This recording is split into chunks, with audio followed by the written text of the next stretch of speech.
But Valentine, I can't understand it. No one could have found out you were coming here. Yeah, well, nevertheless, Morgan, you can see I received a very enthusiastic welcome to Sharondale. Gee, did you really get pushed off the train, mister? Johnny, didn't I tell you to go upstairs to bed? And you mean you only got your face scratched up like that? Johnny. I got a few other bruises, son, but they don't show. You're lucky the train was slowing down. Bet you it was one of those gangsters you're always talking about, huh, Dad? I bet you. Oh, Johnny, do as your mother says. Go to bed. Aw, gee. Okay. Well, I suppose I should tell you how sorry I am, Valentine. But after all, I knew what I was getting into. The important point now, Morgan, is how did it leak out about me? Well, Mrs. Sharon is out of the question. She put up $25,000 for this whole campaign. You may as well know it, Sam. I called up Len Tucker and warned him. What do you say? I wanted this man scared away. Well, looks like we're a house divided. Why shouldn't I, Sam? For 10 years now, you've been running for mayor, butting your head against the stone wall, getting yourself beaten up, Ruth, we've been through this before, but Valentine here, he could have been killed. You'll have to believe me, Mr. Valentine. I'm sorry. I didn't dream they'd do anything vicious. I was thinking about our home and our future. You just heard Johnny talking about gangsters as though this were some kind of game we were playing. You heard him, Mr. Valentine. Yes, Mrs. Morgan, I heard him. Oh, Sam, give it up. Nobody else cares what happens in Sharondale. Why should you? Because I'm me, Ruth. I don't think I'll ever change. It's destroying us. That's all I know. You still want to go on playing ball, Morgan? You heard what I told my wife. After what happened to you, I didn't think that you... Well, just suppose I'm weak of mind and don't care if I'm pushed off trains. Now, what's the setup on this charming bird? Well, as I said in my letter, through the years, 70,000 upstanding citizens have allowed themselves to become the pawns of 3 men. And I guess it's safe to presume these 3 characters work together. Yep. They've got Sharondale neatly parceled out. There's enough graft to make the authorities look the other way. I see. What? Big Ed Corrigan runs the gambling, backroom card parlors, slot machine, and bookie joints. Go on. Now, Leonard Tucker, a very suave gentleman, sells protection to businessmen, big and small. They know better than to say no to his salesman. And number 3? A truly incredible character who calls himself Wally Wallpaper. Oh. Yeah, came by the name because of the loud ties he wears. Buys them by the dozen. He has his big pudgy hands on everything that happens after dark. Nightclubs, roadhouses, things like that. Ostensibly, he's merely the owner of a plush cafe called the Barrel House. And you, with Mrs. Sharon's $25,000, expect to sweep all of this clean? She's a wonderful woman. One of the first families, I guess. The first family. Her grandfather founded Sharondale. She knows how to fight back, too. You'll believe me when you hear the plan she's got. Okay, the sooner the better.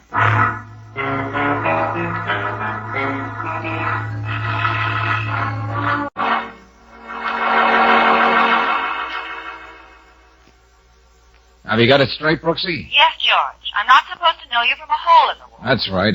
In fact, if you see any holes in the wall that even faintly resemble me, don't look that way. Sharondale's Crime Incorporated knows I'm here, and you can bet they'll try to keep on my tail. Well, just how do I promote a job in that honky-tonk, the Barrel House? Well, Brooksy, I understand the quaintest character since Dracula was a boy runs the joint. He glorifies in the name of Wally Wallpaper. Huh? From all descriptions, Wally fancies himself a ladies' man. So? You're a lady. Use your own discretion. Try to get a job as a hat check girl, or in the chorus, or behind a cigarette tray. I'll tell you why later. Ours is not to reason why. Ours is to go and meet Wally Wallpaper. But just one thing, sweetie. If we're supposed to be total strangers, how do we communicate with each other? By thought waves? Well, I'm not going to call you at the hotel anymore. They may trace the call. Yeah. But tomorrow, exactly at noon, I'll be making a call on the one and only telephone booth in the cigar store at the depot. Now, you be the annoyed young lady who can't wait for me to get through. Pick it up from there. Okay. But be careful, darling. You happen to be one stranger who's good for me. Well, that puts me in the class with fresh vegetables. But don't you worry, Angel. I'll be all right. But I may even see a glimmer of hope for the home team after I talk to Mrs. Sharon.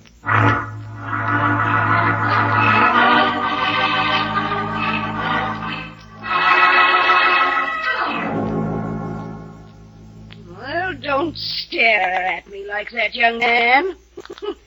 You're probably thinking, isn't that a bloodthirsty, rip-snorting plan to come from the lips of an old woman? You should take a reading tea leaves, Mrs. Sharon. Don't you think it would work, Valentine? Well, I'm not quite the clairvoyant that Mrs. Sharon is. Oh, poppycock, of course it'll work. It's the oldest maneuver in the world. You know what always happens when thieves fall out. Well, there could be enough noise to wake up even a sleeping city. Exactly. Tucker, Big-Ed Corrigan, that largeness clown Wally Wallpaper. If each one thinks the other two are trying to poach on his territory, the three of them will be at each other's throats. There'll be an unholy clamor. Don't you see, Valentine? I'll have a real chance at the polls next month. If enough people wake up and are willing to do something about it. Oh, it's all swell theory.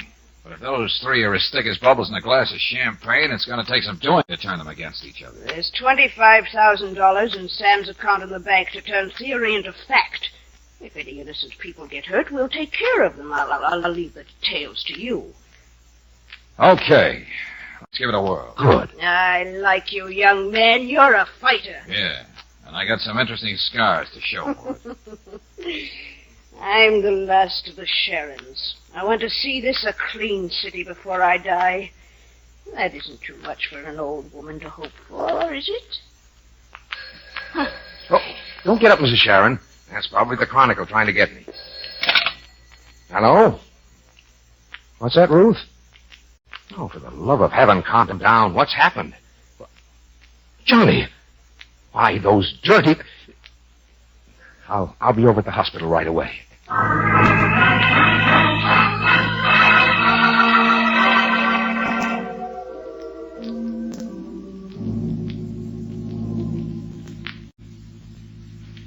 I'll never let anything like this ever happen to you again, Johnny. This was all my fault. I'm okay, Dad. You heard what the doctor said. Easy, Mrs. Morgan, easy. What about Mr. Valentine? Gosh, they pushed him off a train, and that didn't scare him. You're just a little boy, Johnny. You shouldn't be mixed up in this. Well, I almost ducked when that old truck tried to run me over. I guess we'll show those gangsters, huh? Huh, Dad? Just like in the movies. Johnny, stop talking like that. This is not a movie. Oh, when I think how close you Now, came Ruth, let's go out in the hall. Anything you want, Johnny, you just tell the nurse. Sure thing, Dad. So long, kid.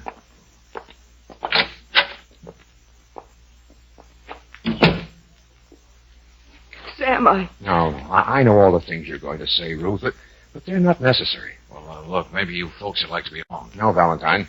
This concerns you, too. Let me have a full bill of your fee, and where do we call it quits? I know when I'm licked. No, Sam, that isn't what I was going to say. What? You fought too hard and long for what was right. If those men could do something like this, they are capable of anything. This is our home, our town. It's up to us, and others like us, to clean it up. Oh, but Johnny... It's because of Johnny that I finally understood. Valentine. Save it, Morgan. I understand, too. This is open warfare now. And for one, I'm glad. No matter where it leads to.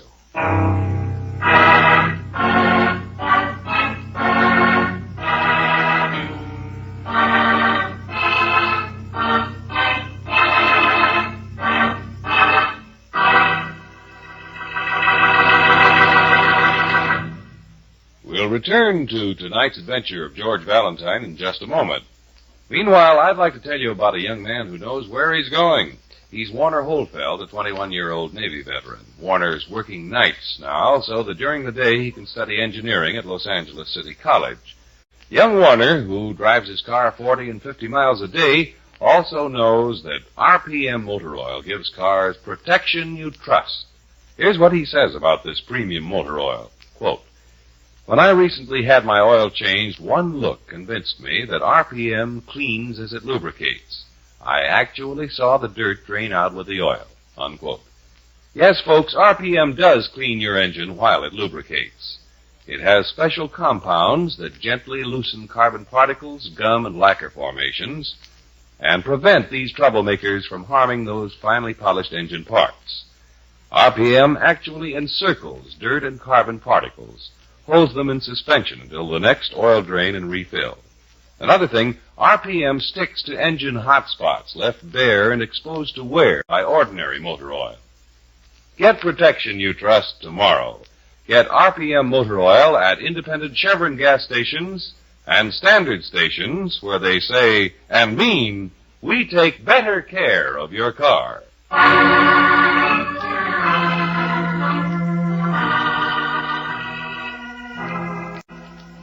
And now back to tonight's adventure of George Valentine. You've come up against some pretty formidable assignments, but playing the leading role in a drama called One Against a City under the thumb of three cynical, ruthless men, is a bit of casting you could have done without. Still, when a nameless hoodlum shoves you off a train and the truck nearly runs down a youngster to warn you off, you just put your head down and wade in. That is, if you have the same stubborn streak as George Valentine. You started something, Mrs. Sharon, so you may as well sit back and watch the fireworks. You don't think I want to back out? All I expect is a fighting chance against those leeches. I've found out there's always a fighting chance, Mrs. Sharon. By heaven, there has to be. Especially when there are people like the Morgans and like you on our side. The Morgans aren't letting anything scare them off, and Ernie Krantz only made you boiling mad when he nudged you off the train. Tell me something, young man. What's that? Have you decided on your first step? I'm working on a surprise for Wally Wallpaper. Good. Because I've got faith in my plan. Play them off against each other, that's it. I may be so old-fashioned to douse myself with lilac water every day, but I'm up to date enough to know how these modern James boys think and act. If you were 10 years younger, Mrs. Sharon, I'd put a musket in your hand. And if I were 10 years younger, I'd take it. Now, get along, young man. You're wasting time. Not wasting time, Mrs. Sharon. Just biding time.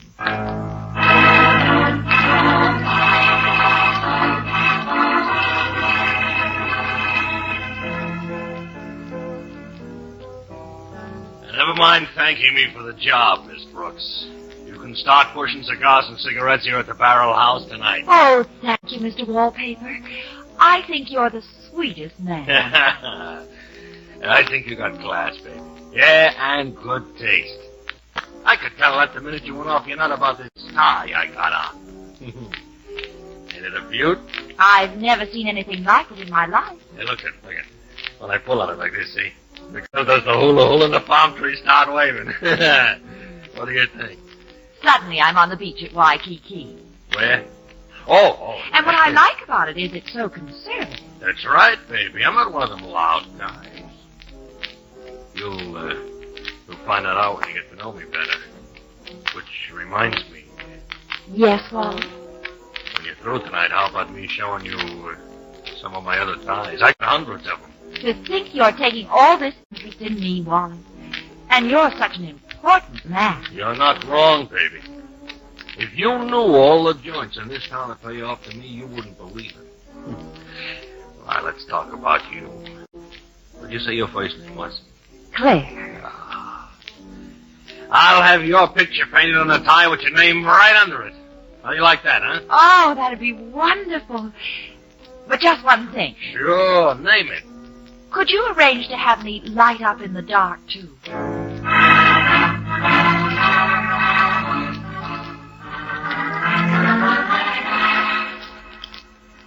Hey, look, lady, I'm making a long-distance call to my mother. Find yourself another phone booth somewhere. Good work, Brooksy. You've been in there an hour. You don't have a lease on this phone booth, you know, mister. Now that I got the job, what do I do, George? Come on, operator. Come on, will you?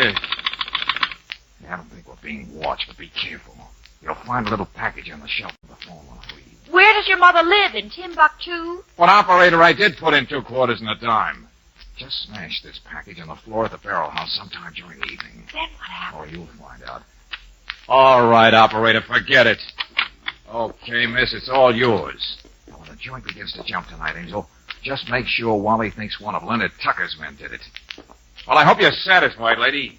You came between me and my mother. Now I forgot what number I was going to call. Oh.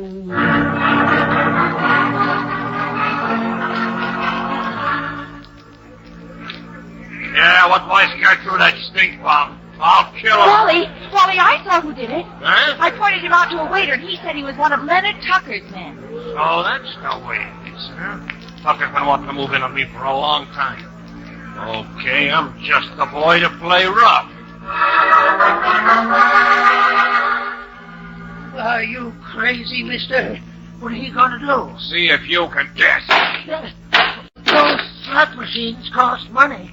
Wait till Big Ed Corrigan hears about this. Just tell him that Wally Wallpaper has decided to branch out. And that includes gambling in this town.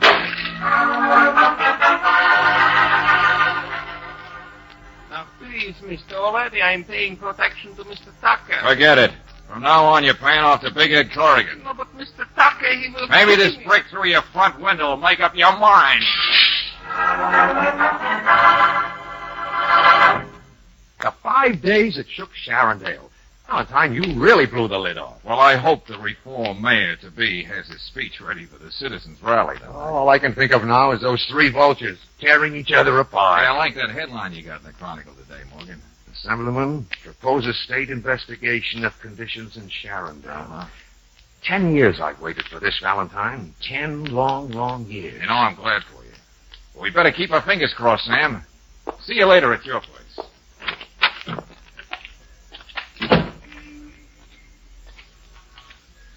Where do you think you're going, Jack? Johnny One Note. I've been waiting to catch up with you. Don't be so happy. This rod in my pocket ain't been used for a long time. I might decide to see if it still works. Where to, Ernie? Huh? Don't get so familiar. Get going for that car over there.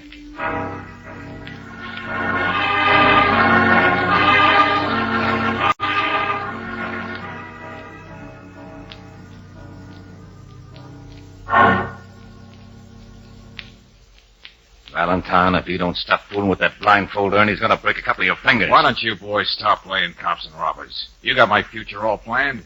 What difference does it make if I know where you brought me? I told you, Corrigan, this guy talks too much. Oh, so we have Big Ed among us. You've been pretty busy these last few days. Yeah, like a jet-propelled termite. Well, it's all over now. We gotta decide what to do with you. Any ideas, Wally? Well, I'm all for Ernie taking him off our backs. Let him earn his dough. Yeah, one thing. Make it look like an accident.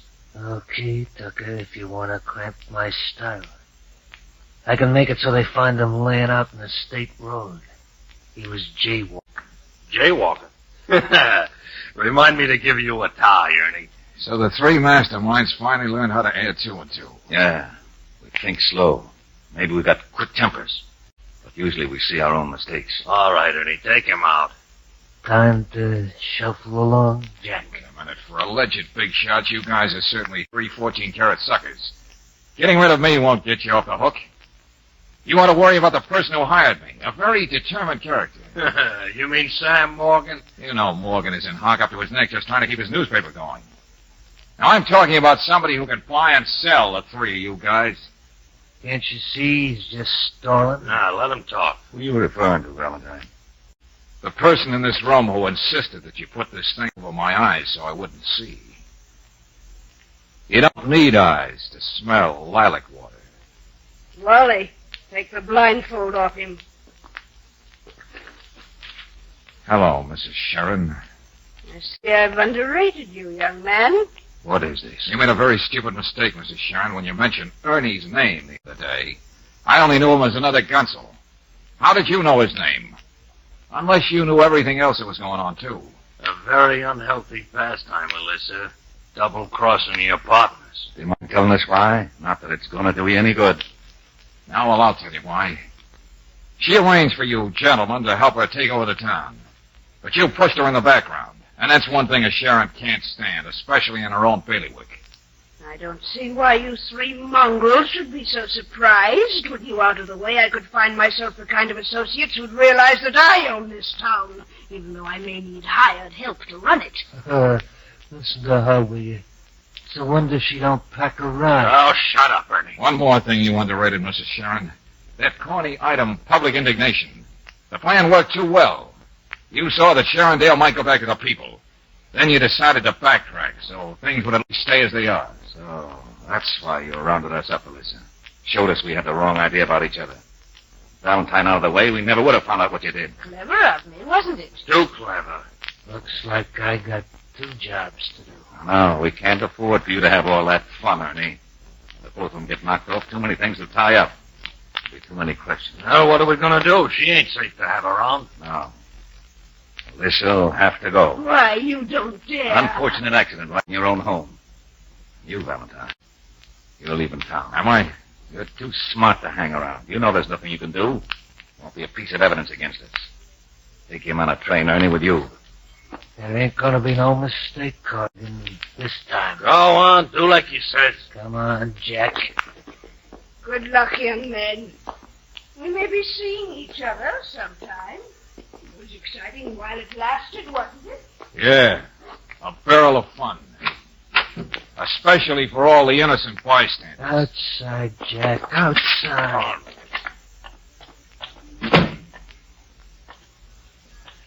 Hey, now look, Ernie, you're seeing me off. And I'm glad to get out of this town, see?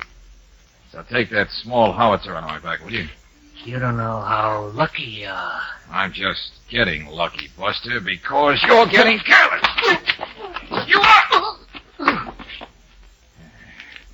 You had a lot more than that coming to you, Ernie. But that's where you're lucky. I don't have the time.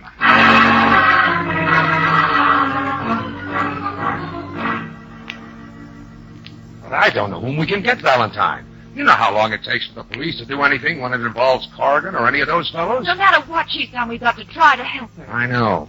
I'll get a couple of state troopers. And anybody else we can trust. Tell them to meet us at the Sharon place.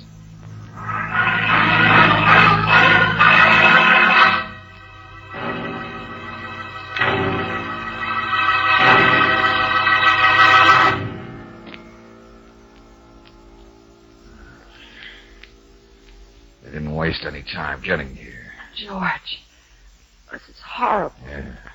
And they kept their word about making it look like an accident. Old ladies have been known to fall downstairs and break their necks. Oh, it's going to be hard for Sharondale to believe the truth about its first lady. Sam, you're not going to print the truth. And nobody's ever going to know it. But George... It's going to be the first real service she's ever done for the town she was supposed to love. But Valentine, people have the right to know that this Mrs. Sharon was really responsible for Tucker and all the others.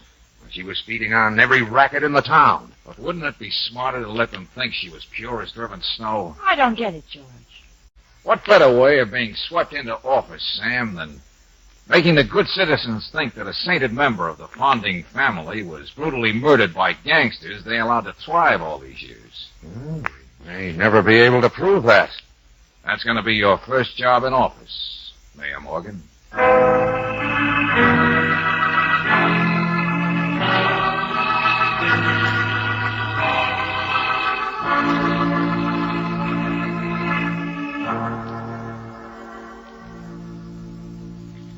Well, goodbye, Johnny. Take care of yourself. I wanted to ask you something, Mr. Valentine. If Dad gets to be mayor, can he make me deputy sheriff or something so I could carry a gun? You better not let your mother hear you say that. You ought to be thinking of your schoolwork and keeping out of trouble. You sweet on her, Mr. Valentine. I guess you can call it that. Can't be much fun, having a girl who's always trying to keep you out of trouble. Now, look here, Oh, Johnny. as a matter of fact, kid, I have all I can do to keep her from getting into trouble before I do. Honest? Gee, you better hurry up and marry her before somebody else gets her. Love that boy.